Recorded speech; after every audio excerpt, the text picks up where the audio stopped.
The smell hit me first. That is what I remember most about the humans arriving at the Galactic Military Academy on Station Kepra 9.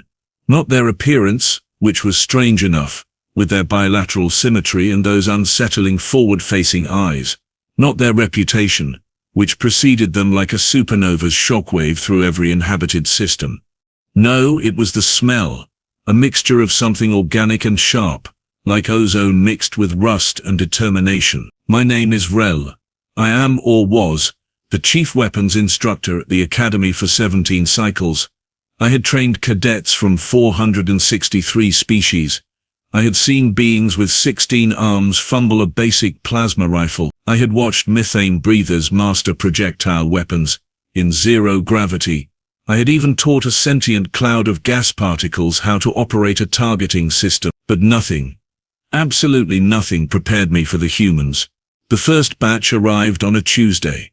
I know this because Tuesday was my favorite day, the one day of the week when I did not have to deal with the Dravix cadets and their insufferable superiority complexes. The transport ship landed with more noise than necessary, because of course it did. Humans, I would learn, did everything with more noise than necessary. Captain Mbala was the liaison officer who brought them to my training facility. She was a Tertian professional to her core, and the expression on her face told me everything I needed to know before she even opened her mouth. Instructor Vrell, she said, her translator device rendering her words in my native tongue.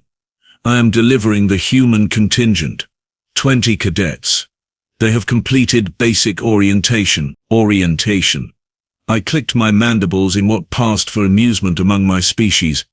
How delightful.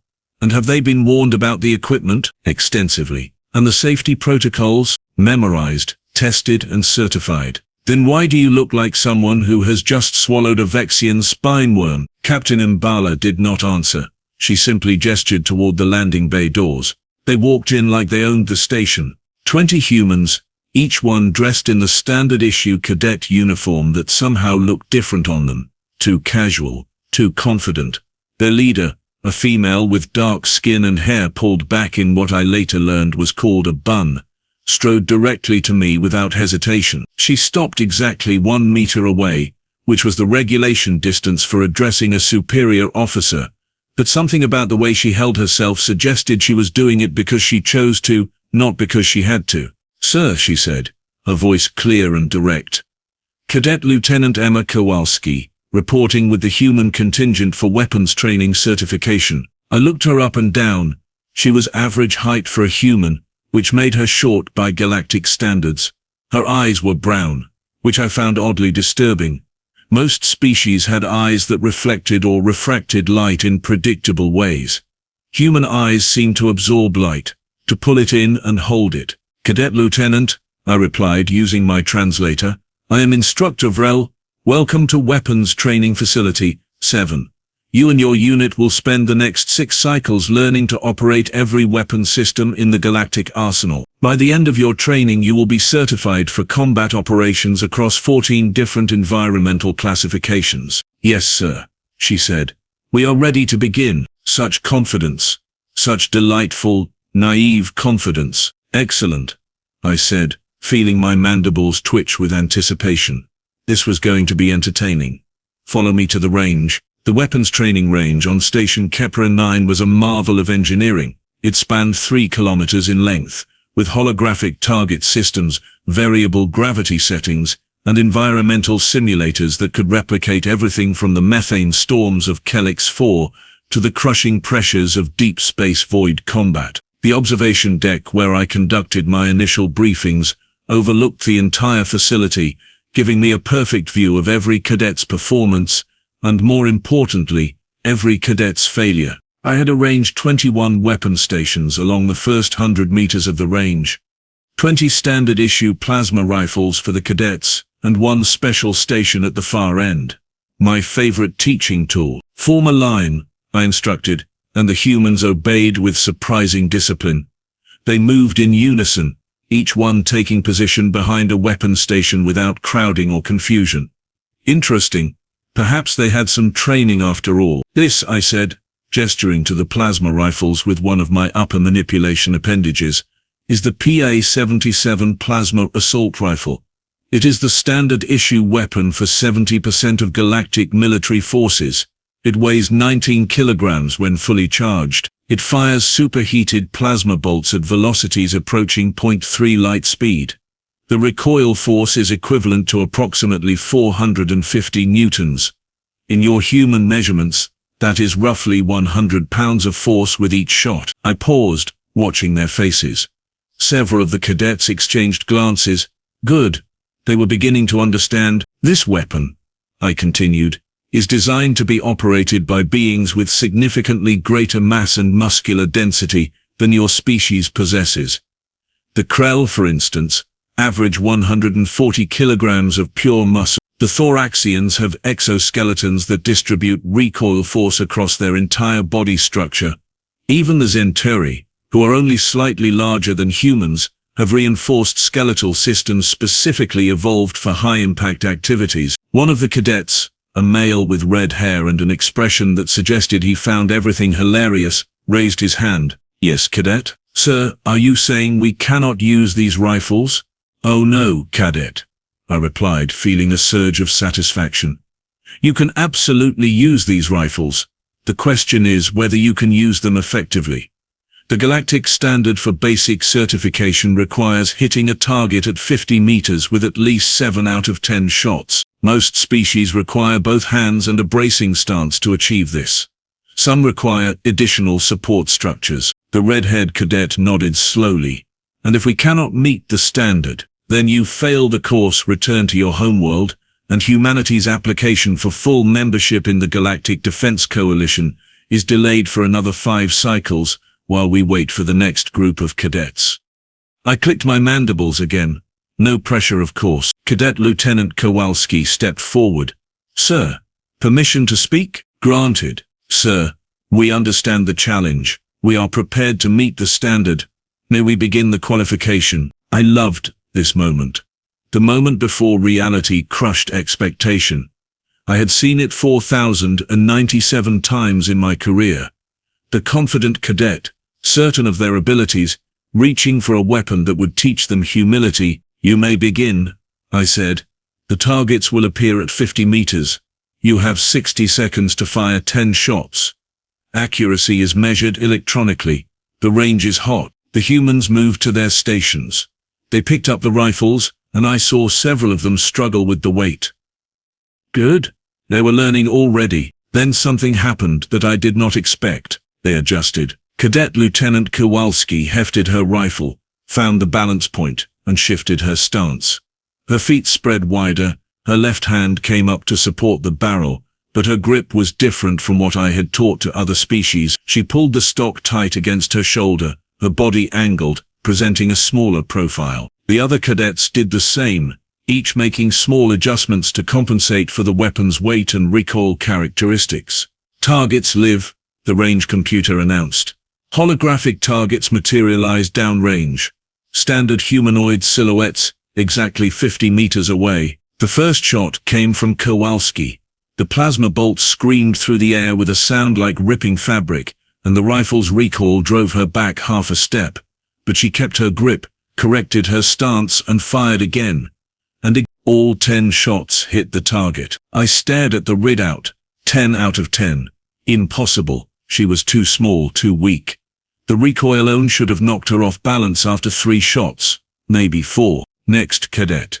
Begin, I said, my voice sharper than intended. The red-haired male stepped up. His first shot was wild, missing by nearly a meter. I felt vindication rising in my chest. There it was, the failure I had been expecting. Then he fired again. Hit. Another shot. Hit. He compensated for the recoil with each shot, learning, adapting. By his 10th shot, he was hitting center mass. 8 out of 10. One by one, the human cadets qualified. Some barely, scraping by with 7 hits. Others performed admirably, scoring 9 or even 10. But every single one of them met the minimum standard. I felt something I had not experienced in many cycles. Confusion. Well done, I said, though the words tasted strange in my mouth. You have all achieved basic certification with the PA-77, However, that was the easy part. I walked to the far end of the range to the 21st station. The weapon waiting there was significantly different from the standard plasma rifles. It was longer, heavier, and mounted on a reinforced tripod stand. The barrel was thick enough to accommodate the massive plasma generation coils inside, and the power pack attached to its base glowed with barely contained energy. "This," I announced, "is the PA-99 heavy assault cannon. It weighs 73 kilograms. It fires plasma bolts with twice the velocity and 3 times the energy output of the standard rifle. The recoil force exceeds 1,000 newtons. No cadet in the history of this academy has ever fired this weapon without the support stand. Many species cannot fire it even with support." I paused for dramatic effect. "It is also the weapon you will need to master if humanity wishes to field heavy weapons squads in coalition forces." The humans had gathered around, studying the massive cannon with what appeared to be genuine interest rather than fear. This concerned me more than I wanted to admit. "Demonstration," I said, activating the weapon's power supply. The cannon hummed to life, its coils charging with a rising whine that set everyone's teeth on edge.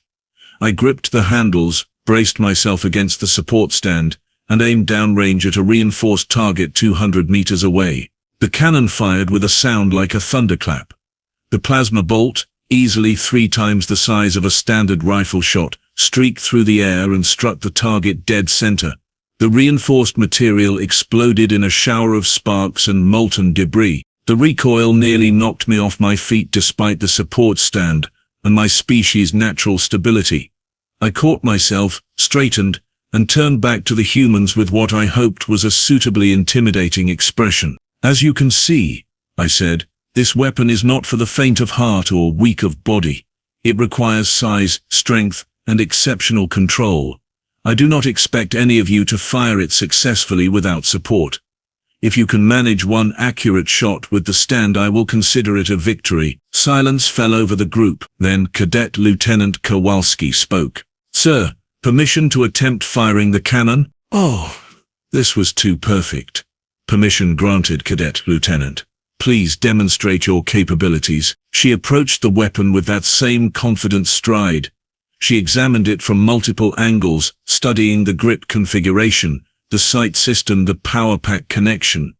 Then she did something that made my blood run cold. She disconnected the cannon from its support stand. "Cadet, what are you doing?" I demanded. She hefted the weapon, all 73 kilograms of it, and my translator was having difficulty processing the stream of alarmed clicking coming from my speech apparatus. "Testing a theory, sir," she said. Then she did something that would haunt my dreams for cycles to come. She lifted the PA-99 heavy assault cannon with both hands, settled it against her shoulder, and aimed downrange. "This is inadvisable," I managed to say. "Probably," she agreed, and fired. The recoil was tremendous. I watched it slam into her body with force that should have broken bones, that should have sent her flying backward, that should have ended this foolish display immediately. She absorbed it. Her legs bent, her body twisted slightly, but she kept her feet. The plasma bolt struck a target at 150 meters. Not quite center mass, but close enough. Before I could speak, before I could order her to stop, she fired again. The second shot hit closer to center, third shot, even closer. By the 5th shot, she was hitting dead center consistently. By the 10th shot, I was questioning everything I knew about physics, biology, and the fundamental nature of reality itself. She lowered the cannon, breathing heavily but still standing. Sweat covered her face, and I could see her arms trembling from the strain, but she was standing, and she was smiling. 10 shots, sir," she said. One-handed would have been showing off. The other human cadets laughed. They actually laughed, as if watching their fellow cadet do something that violated every known principle of weapons handling was amusing rather than terrifying. I stood there, my translator struggling to keep up with the rapid-fire thoughts racing through my mind. In 17 cycles of teaching, across 463 species, I had never seen anything like this. The PA-99 was not designed for beings of human size and strength. It should not have been possible. And yet, how? I finally asked. "How did you do that?" Cadet Lieutenant Kowalski set the cannon down carefully, respectfully, and turned to face me. Sir, humans are not the strongest species. We are not the fastest or the largest or the most heavily armored, but we are stubborn, and we are adaptable. You tell us something is impossible, and we hear it as a challenge. The red-haired cadet stepped forward. Also, sir, begging your pardon, but humans have been dealing with recoil for thousands of years. We invented gunpowder weapons before we even left our planet. We have been shooting things that kick like a mule since before we discovered fire was hot. That is not scientifically accurate, I said weakly. Close enough, sir. I looked at the 20 human cadets standing before me. They were small, fragile, built from soft tissue and hollow bones. They had no natural armor, no redundant organ systems, no evolutionary advantages that would explain what I had just witnessed. But they had something else. Something in their eyes, in the way they stood, in the casual confidence with which they approached a weapon that terrified most species. They had audacity. And as I stood there in my training facility, watching these impossible beings who had just rewritten my understanding of what was possible, I realized something that should have terrified me, but instead filled me with a strange excitement. The galaxy was not ready for humanity. Not even close. Class dismissed, I said, my voice somehow steady despite my racing thoughts. Tomorrow we begin advanced weapons training. I suggest you rest. You are going to need it. As the humans filed out, chatting and laughing among themselves, I remained behind in the observation deck. I pulled up the recording of Cadet Lieutenant Kowalski firing the PA-99 and watched it again. And impossible. Absolutely, completely, undeniably impossible. And yet, I clicked my mandibles in what might have been amusement or might have been existential dread. Sometimes, with humans, it was hard to tell the difference. This was going to be a very interesting 6 cycles. The next morning arrived with all the enthusiasm of a neutron star collapsing into a black hole, which is to say inevitable and utterly indifferent to my personal feelings on the matter. I had not slept well. Every time I closed my optical membranes, I saw that impossibly small human, firing a weapon that weighed more than half her body mass. The calculations did not work. The physics did not work. My entire understanding of biomechanics did not work. And yet, there she had been, standing upright after 10 shots that should have pulverized her spine. I arrived at the training facility early, which was unusual for me. Normally I enjoyed making cadets wait, building anticipation and anxiety in equal measure. But today I needed to prepare. I needed to understand what I was dealing with. The humans were already there, all 20 of them, standing in formation outside the facility entrance, precisely 15 minutes before the scheduled start time. They were not merely present. They were doing something that looked like organized physical torture. Push-ups. I later learned they were called. They were voluntarily throwing themselves at the ground repeatedly while counting in unison. 47, 48, 49, 50. Cadet Lieutenant Kowalski stood at the front, calling out numbers while maintaining perfect form.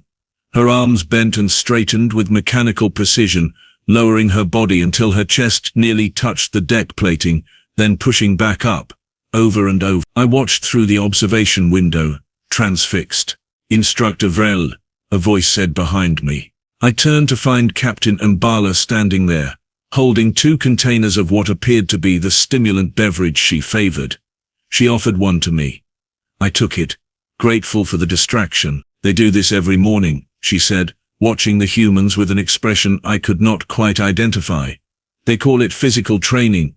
Apparently their military doctrine requires constant physical conditioning to maintain combat readiness. They are aware, I said slowly, that we have exoskeletons, powered armor, and gravitational compensation systems that render most physical strength irrelevant in modern combat. I mentioned that, yes, and their response, they thanked me for the information and continued exercising. I sipped the bitter stimulant, feeling it clear my thoughts slightly. Captain, I need access to the human psychological profiles. All of them. She raised one eyebrow, which was a gesture I had learned indicated surprise or concern in her species. May I ask why? Because yesterday one of your cadets performed an act that violates at least 7 fundamental principles of physics, and I need to understand if she is an anomaly or if they are all like this." Captain Mbala smiled. It was not a comforting expression. "Instructor, I have been working with humans for 3 cycles now. Let me save you some time and considerable psychological distress. Please do. They are all like this." The stimulant suddenly tasted even more bitter. At precisely 0800 station time, the humans finished their voluntary suffering and filed into the facility. They were sweating, which was apparently how their species regulated temperature, and they smelled even stronger than usual. But they formed ranks with perfect discipline, standing at attention while waiting for instructions. I decided to begin with something simple, something that would establish realistic expectations and remind them that yesterday's performance, however impressive, did not make them invincible. "Today," I announced, "we will be working with the MK-15 magnetic accelerator. This is a precision weapon, requiring fine motor control and steady hands. It fires ferromagnetic projectiles at hypersonic velocities. The slightest tremor, the smallest miscalculation, will result in a complete miss at range." I gestured to the weapon stations, where 20 MK-15 rifles waited. They were elegant weapons, sleek and efficient, designed for species with exceptional hand-eye coordination. The Palaxians excelled with them. The Zenthi could achieve 98% accuracy at 300 meters. Humans with their soft manipulator appendages and relatively poor eyesight typically struggled. "The qualification standard," I continued, "requires hitting a moving target at 200 meters. The target will be moving at 15 meters per second on a randomized path. You will have 30 seconds to achieve 5 hits out of 10 shots." One of the cadets, a female with blonde hair pulled back in a tight braid, raised her hand.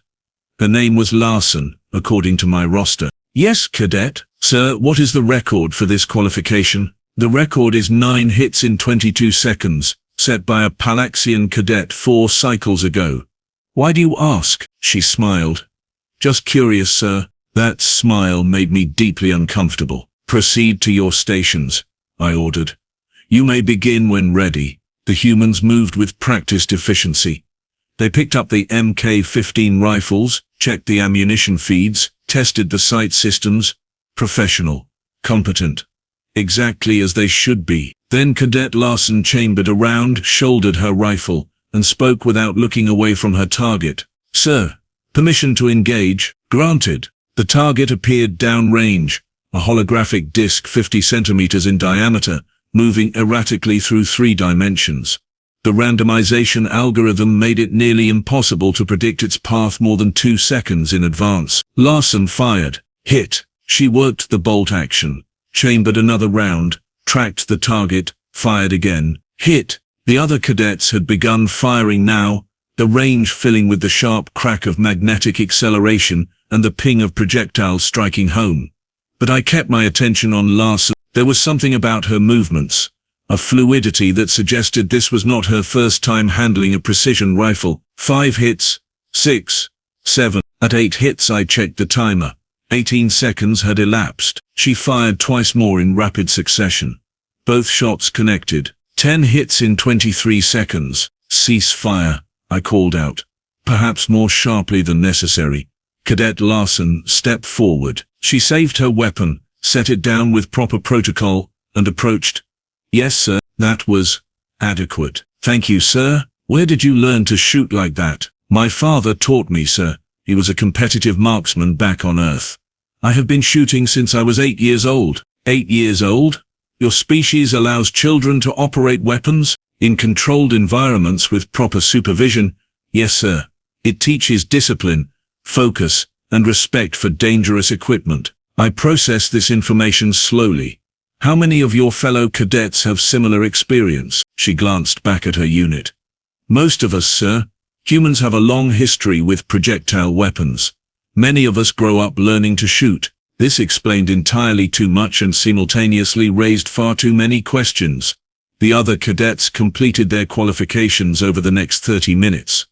The results were disturbing. 18 of the 20 met the standard. 12 exceeded it.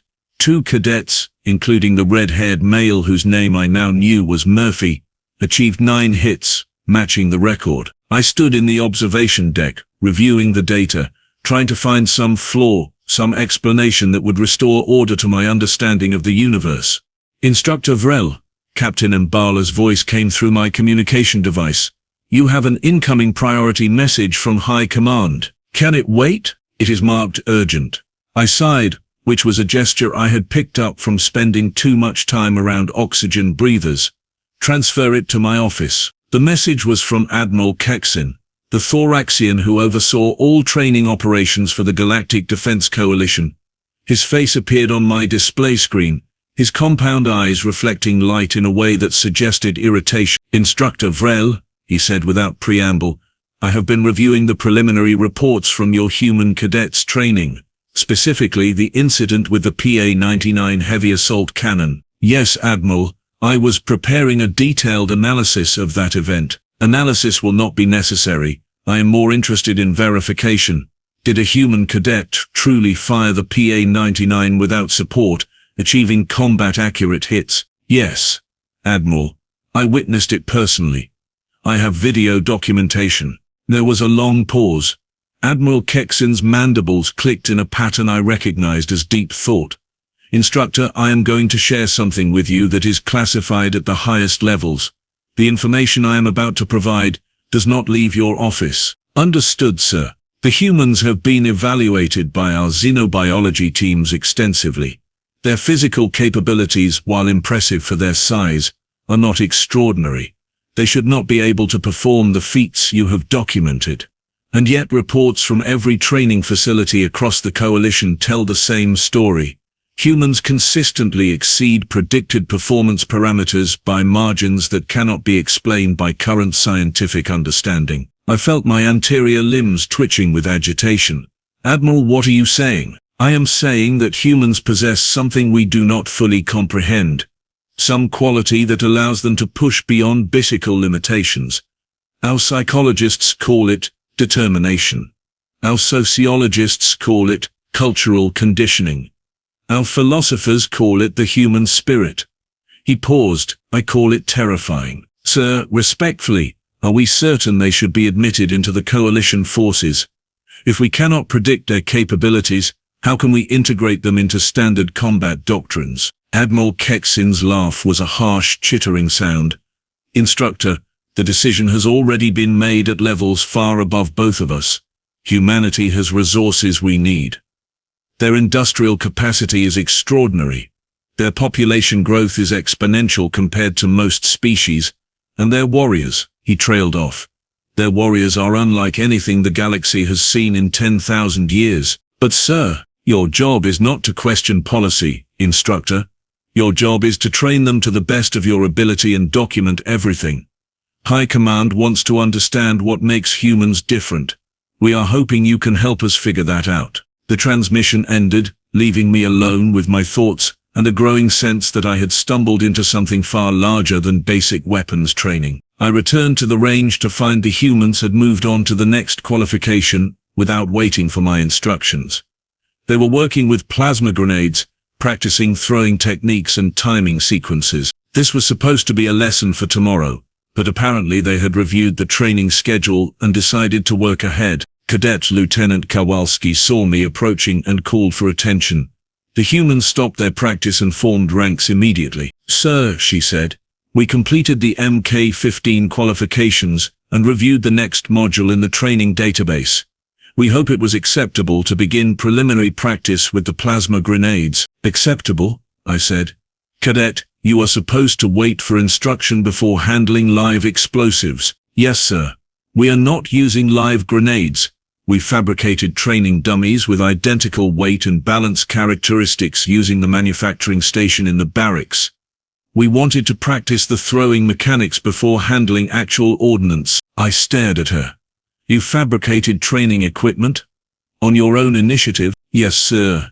Is there a problem? There were so many problems I did not know where to begin. But as I watched these strange beings from a death world called Earth, practicing combat techniques with equipment they had built themselves, I realized something profound. The problem was not with the humans. The problem was with everyone else in the galaxy who had grown complacent, comfortable, satisfied with good enough. Humans did not understand the concept of good enough. They only understood better. "No problem, cadet," I said finally. "Carry on." The remaining days of the training cycle passed in a blur of shattered records and revised expectations. The humans qualified on every weapon system I presented. They mastered the gravitational compensation systems faster than any previous class. They improvised solutions to tactical problems that had stumped cadets for cycles. On the final day of training, I gathered them in the main observation deck for their graduation briefing. I had prepared a speech about dedication and performance.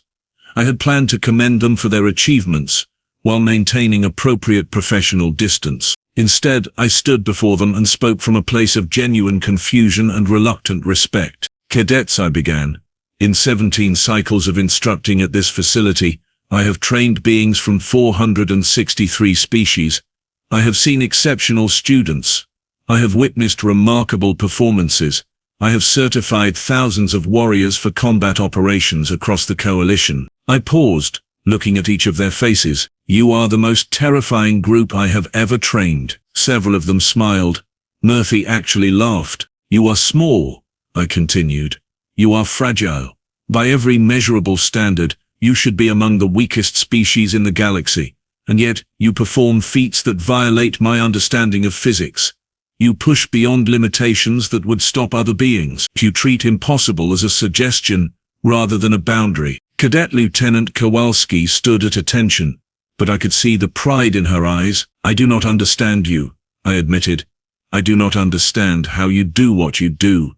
But I have learned something important over these past 6 cycles." "What is that, sir?" Kowalski asked. "That humanity does not ask if something can be done. You ask how, and then you figure it out. And if someone tells you it is impossible, you take that as a personal challenge." "Yes, sir," she said simply. "That is accurate." I clicked my mandibles in what might have been amusement or might have been resignation. "You are all certified for combat operations. You have exceeded every qualification standard. You have set 17 new facility records. You have given me nightmares and forced me to question everything I thought I knew about training." I straightened to my full height, which was considerably taller than any human. "The galaxy is not ready for your species, cadets. But ready or not, humanity has arrived." "Dismissed." They saluted, turned, and marched out of the facility with the same confident stride they had entered with 6 cycles ago. I stood alone in the observation deck, watching them go, and felt something I had not experienced in many years: hope. The galaxy was full of ancient species, comfortable in their power and certain of their superiority. We had grown slow, predictable, satisfied with the status quo. And then came humanity, with their soft bodies and hard heads, their impossible determination and refusal to accept limitations. Perhaps we needed that. Perhaps we needed someone to remind us what it meant to strive, to push, to refuse to accept good enough. Or perhaps we were all doomed, and I had just helped train the beings who would eventually conquer everything. Either way, it was going to be absolutely fascinating to watch. I pulled up the video file one last time. Cadet Lieutenant Emma Kowalski, all 58 kilograms of her, firing a 73-kilogram cannon with a recoil force that should have shattered her skeleton. 10 shots. One-handed would have been showing off, she had said. I clicked my mandibles and allowed myself something that might have been a laugh. Humans. Absolutely terrifying. And absolutely incredible. I downloaded my final report, attached all the video documentation, and sent it to Admiral Keksin, with a single note. "Admiral, you were right. We have no idea what we are dealing with, but I recommend we stay on their good side." Then I closed my office, walked through the empty training facility one last time, and prepared for the next class of cadets. They were Draviks, proud and arrogant, convinced of their natural superiority. This was going to be fun, because now I had something I did not have before. I had standards set by humans, and those standards were going to break a lot of cadets who thought they were already impressive. I clicked my mandibles in anticipation. The galaxy was changing, and I had a front row seat to watch it happen.